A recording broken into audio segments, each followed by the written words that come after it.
Welcome to This Explainer. Today, we're going to completely flip the script on how you probably think about hackers. We always picture these shadowy figures hammering away at complex code in a dark basement, right? But the reality, well, it's actually way more psychological. Today, we're diving into the absolute ultimate battleground, the human hardware, and how we've got to protect it with an institutional shield. Just pause and think about this for a second. What if the absolute biggest flaw in your state-of-the-art $1 million security system isn't a piece of software, but you? It's kind of a terrifying thought, right? Modern cyber attacks are increasingly just bypassing those massive corporate firewalls altogether. Instead, they're targeting everyday human beings. Basically, you and I are the primary targets for the modern hacker. Okay, let's dive right into this. Here's our roadmap for today. We'll start with hacking the human element, then look at 5 social engineering attacks, followed by defending against the threat.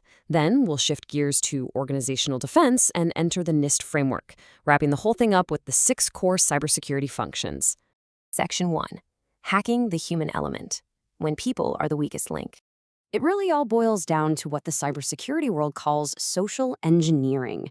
Basically, these are malicious activities that use psychological manipulation to trick users into making security mistakes or just giving away sensitive information.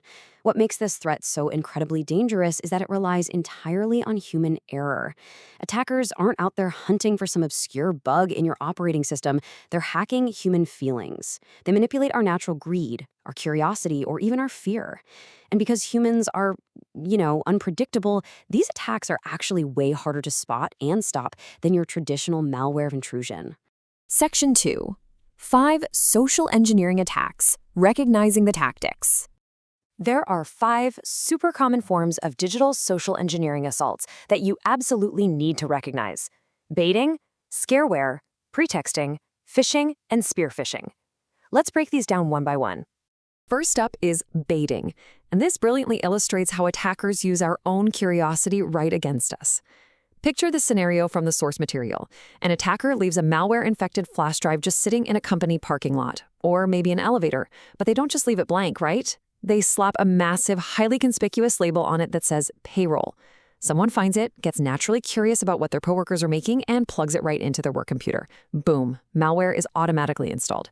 The attacker didn't write a single line of complex network hacking code. They just had to bait an employee. Next, we've got scareware and pretexting. Scareware bombards victims with false alarms. Think of those aggressive flashing web browser pop-ups screaming that your computer is infected with a virus. It tricks you into downloading software to fix the problem. But, plot twist, that software is actually the malware itself. Pretexting, on the flip side, involves attackers spinning cleverly crafted lies to build trust. They might impersonate police officers, bank officials, or even your own coworkers. Their goal? To steal sensitive data like your social security number, or even something like staff vacation dates so they know exactly when the office is understaffed and vulnerable. Then we have the infamous phishing, and its much deadlier cousin, spear phishing. Broad phishing campaigns basically cast a massive net. They send out thousands of identical emails or texts designed to create a sense of panic or urgency, like a fake alert from a bank saying your account is going to be locked unless you click a link immediately. Spear phishing, though, that is highly targeted. Instead of a generic blast, an attacker might spend weeks researching a specific enterprise. They might flawlessly impersonate an IT consultant your company actually uses, perfectly mimicking their email signature and tone just to ask one specific employee for their login credentials. It is terrifyingly effective. Section 3. Defending against the threat. The human firewall. So the crucial point here is that human vigilance is literally your first line of defense. First, trust absolutely nothing. Don't open emails or attachments from suspicious sources. And honestly, even if an email looks like it's from someone you know, be highly suspicious if the request seems odd, because email addresses get spoofed all the time. Second, use multi-factor authentication, or MFA. If an attacker tricks you out of your password, MFA ensures they still can't actually get into your account. Third, be super wary of tempting offers. If it sounds too good to be true, Google it before you click. And finally, just keep your antivirus and anti-malware software updated so it can catch any of those known threats that do manage to slip through. Section 4. Enter the NIST framework, the organizational shield. So how does a massive company actually protect against inevitable human errors? Well, they use the newly updated NIST Cybersecurity Framework, version 2.0. It's a globally recognized blueprint designed to help organizations of all sizes and sectors manage their cybersecurity risks.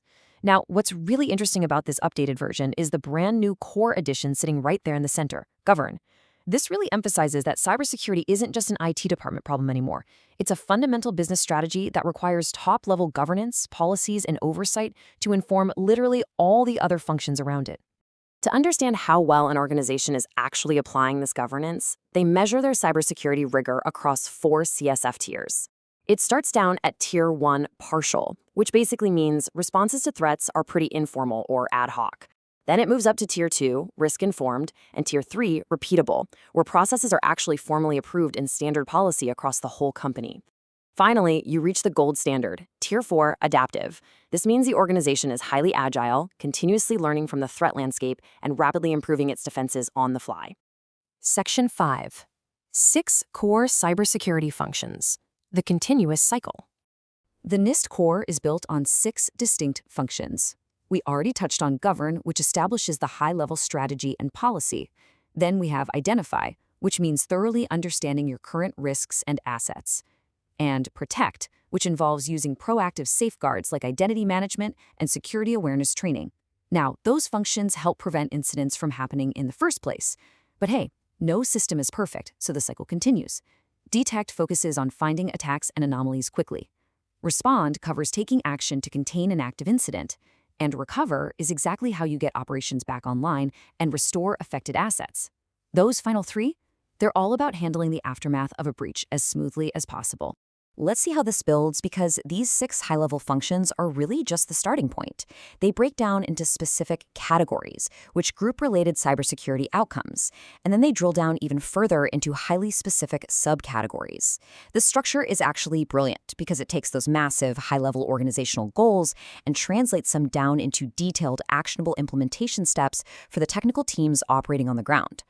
Organizations actually put this into practice by creating what's called an organizational profile. First, they scope out exactly what they're assessing, gather the necessary info, and document their current state. Then, they analyze the gaps between where they currently are and where they want to be, which lets them implement a highly targeted action plan. This creates this great continuous loop, allowing a business to constantly compare its current posture against where it absolutely needs to be.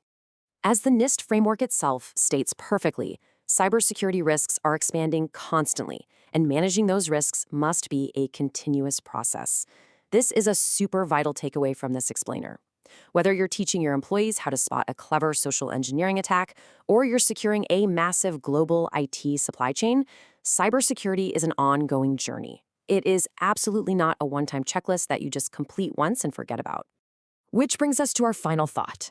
Think back to that incredibly vulnerable human element we started with, and look at the robust institutional tiers we've just explored.